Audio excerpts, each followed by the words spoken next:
Ya oke guys, kembali lagi bersama gue. Di video kali ini gue ingin membahas mengenai Karimun kotak yang udah gue punya, gue pegang dari tahun 2015 kalau nggak salah. Ini merupakan Karimun GX tahun 2005. Dan di sini gue akan bercerita tentang owning experience ataupun mungkin lebih ke kenapa alasan gue ngambil Karimun dan apa yang gue suka serta gue tidak suka dari mobil ini.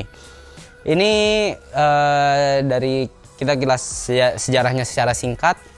Karimun ini merupakan, kalau di Jepang dikenal dengan Wagon R White untuk Karimun kotak ini, dan diproduksi ya mulai dari tahun 90-an, masuk ke Indonesia itu akhir tahun 90-an sampai terakhir tahun 2006 untuk produksi di Indonesia. Warnanya beragam banget, warna cerah-cerah banget, ada pink dan warna-warna lainnya pokoknya yang kalau dulu pabrikan mungkin populer dengan hitam dan silver ya gitu-gitu aja warnanya, karena mungkin emang city car dan sebisa mungkin semenarik mungkin warnanya kayak gitu. Lalu kenapa alasan ngambil Karimun ini walaupun udah tua ya dan fiturnya dikit terus mobil kecil, kenapa nggak ngambil LCGC? Alasannya karena ya mobil ini lebih murah daripada LCGC tapi banyak disukain juga, harganya terus masih stabil. Ini bisa mungkin sekarang masih 60-70-an, tergantung kondisi juga ya. Kalau masih min condition banget bisa sampai 70 menurut gua. Dan kebanyakan tuh Karimun tuh warnanya beberapa udah pudar karena ya mungkin faktor tempat parkir itu karena dijemur panas terik banget, jadi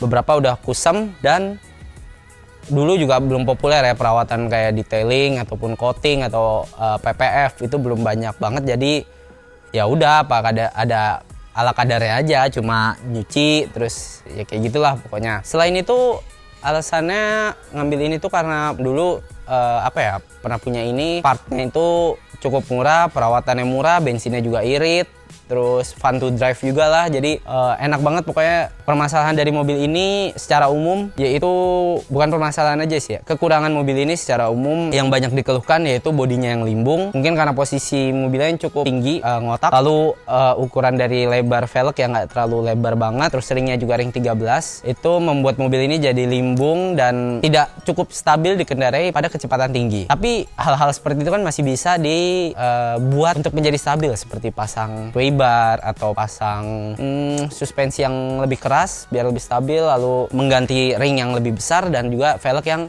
lebih lebar dikit.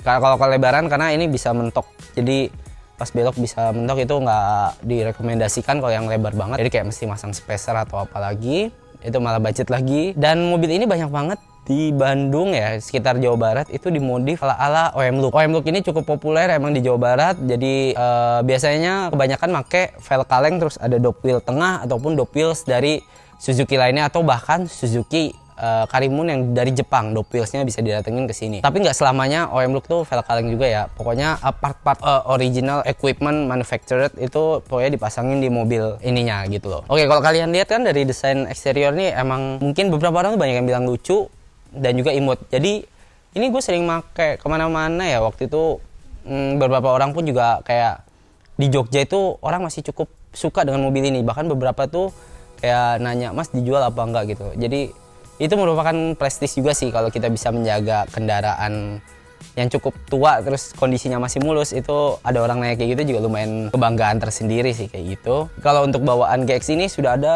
di belakang, itu udah ada di bagasi udah ada kayak hand grip yang cukup panjang, sedangkan di tipe DX itu nggak ada. Kalau untuk eksterior ini ya, ini juga bodinya cukup tebal, ground clearance juga cukup tinggi. Nah ini permasalahannya yaitu kalau ini kan kalau dilihat dari samping pasti bakal ngejungging gini ya, belakangnya lebih tinggi. Ini karena oleh bokap gua pernya ditinggiin. Karena dulu pernah punya Karimun dan emang permasalahannya itu kalau per standar saat penuh, beban penuh di belakang, nggak beban penuh di belakang doang sih, rata beban penuh, itu saat ada jeglongan atau polisi tidur, setelah itu pasti jeduk, bunyi jeduknya itu sangat mengganggu dan kurang enak, kurang nyaman, akhirnya ditinggiin. Padahal mobil ini lebih sering nggak ngangkut beban banyak dan ini nggak enak banget untuk kestabilan mobilnya.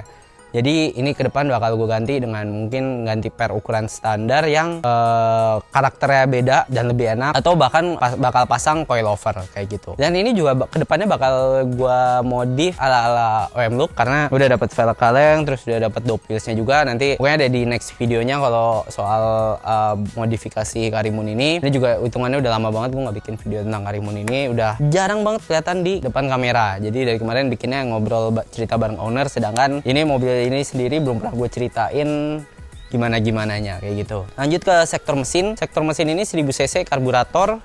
Dia bisa dibilang cukup enak, cukup irit, cukup bertenaga, dan juga durability-nya itu kuat banget. Ini mesin digunakan di Katana dan Carry yang 1000 cc. Kalau untuk power ya mungkin sekitar 60-an. Tapi kalau kalian dalam keadaan kondisi mesin sehat, itu untuk nanjak-nanjak ke jalan yang cukup ekstrim itu masih sangat recommended banget dengan kondisi AC dimatikan, karena kalau AC nyala itu sangat berpengaruh banget terhadap powernya mobil ini, karena ya emang powernya 1000 cc itu kecil dan beban AC itu cukup berat. Lanjut untuk masalah AC lagi ya, itu kalau AC dinyalakan pas saat kita berkendara itu akan terjadi hentakan yang kurang enak banget. Jadi kalau kita nyalain AC itu hentakannya kayak kayak gitulah pokoknya. Itu nggak perlu khawatir. Sekarang di online juga udah banyak yang menjual puli AC Karimun kotak V2. Jadi itu pulinya ukurannya beda kayaknya untuk meminimalisir hentakan yang terjadi di Karimun pada umumnya kayak gitu. Lalu koplingnya itu juga berat, sampai ada yang jual pengganjal kopling Karimun biar lebih ringan. Tapi kalau menurut gue masih nyaman aja. Emang di awal-awal dulu pas punya mobil ini ganti gigi aja ya, pas pokoknya permainan kopling itu cukup kasar karena dia mentalnya lumayan banget, agak keras. Jadi kalau nggak terbiasa emang agak susah. Cuma ini malah cocok buat belajar kalau menurut gue dengan koplingnya seperti ini. Berat tapi nggak berat-berat banget lah pokoknya. Cuma emang kalau mau ringan ya ada pengganjalnya kayak gitu. Lanjut ke bagian interior. Interior ini yang gue suka desainnya cukup simple, warnanya bagian interior itu mendukung banget, simple dan nggak terlalu banyak fitur, terus kayak ya zaman-zaman 2000-an awal lah. Untuk peredaman kabin, untuk suara motor, suara yang ada di luar itu sebenarnya udah cukup baik, nggak terlalu masuk suaranya. Karet-karet di pintu juga masih rapat, kan kayak dulu pernah di fogging di pakai bak taklin di showcar itu apa ya, asap-asapnya itu nggak banyak yang keluar, dan itu menunjukkan kalau karet-karet di mobilnya masih bagus dan itu artinya tertutup rapat gitu. Sedangkan ada mobil yang pernah kayak gitu terus asapnya kemana-mana karena karet-karetnya udah nggak rapat, atau mungkin ya pastinya karet-karetnya udah nggak rapat sih kayak gitu. Lanjut lagi untuk posisi driving position, itu mobil ini cukup enak ya, walaupun belum ada head adjustment ataupun belum bisa diatur tilt dan telescopic steernya. Itu beberapa temen gue dengan ukuran tubuh yang berbeda-beda membawa mobil ini, mereka merasakan enak kok, nggak pegel, nyaman gitu. Posisi duduknya nyetirnya enak, jadi nggak pegel kayak gitu. Padahal nggak bisa diatur loh posisi height adjustmentnya atau steernya nggak bisa diatur, cuma dia kayak udah all size aja gitu, bisa buat segala ukuran kayak gitu. Dan joknya emang cukup tebel juga, jadi empuk. Tempat penyimpanan juga cukup banyak, ada cup holder. Terus di bawah jok penumpang depan itu juga ada rak. Di dashboard juga pasti ada rak kayak gitu. Tempat ini juga di sini masih ada tempat apa namanya? Tempat buat tisu. Itu mendukung banget mobil-mobil zaman dulu. Kalau sekarang kan kebanyakan udah mulai rata, nggak ada tempat tisunya. Yang gue suka lagi dari interiornya itu bagasi dia cukup luas juga, mengakomodir kebutuhan sehari-hari, dan baris keduanya itu juga bisa dilipat rata, jadi enaknya di situlah pokoknya. Untuk bawa barang banyak juga mendukung, walaupun memang dari keluar ya kelihatan pendek dan kecil seperti ini, tapi dengan desainer Suzuki yang mendesain bagian interior seminimalis mungkin, akhirnya bisa bawa barang yang cukup banyak dan bagi orang juga luas kayak gitu. Kedepannya gue akan bikin tentang video Karimun ini mungkin berbagai kayak permasalahan yang gue alamin pas ke bengkel ataupun saat modifikasi. Jadi mobil ini bakal gue jadikan juga sebagai, bisa dibilang nggak project car sih, karena ya pokoknya identitas dari channel gue salah satunya mobil ini yang bakal sering muncul di channel gue ini. Udah lama banget gue nggak bikin soal Karimun. Terakhir itu ganti knalpot, nah kalau nggak salah itu.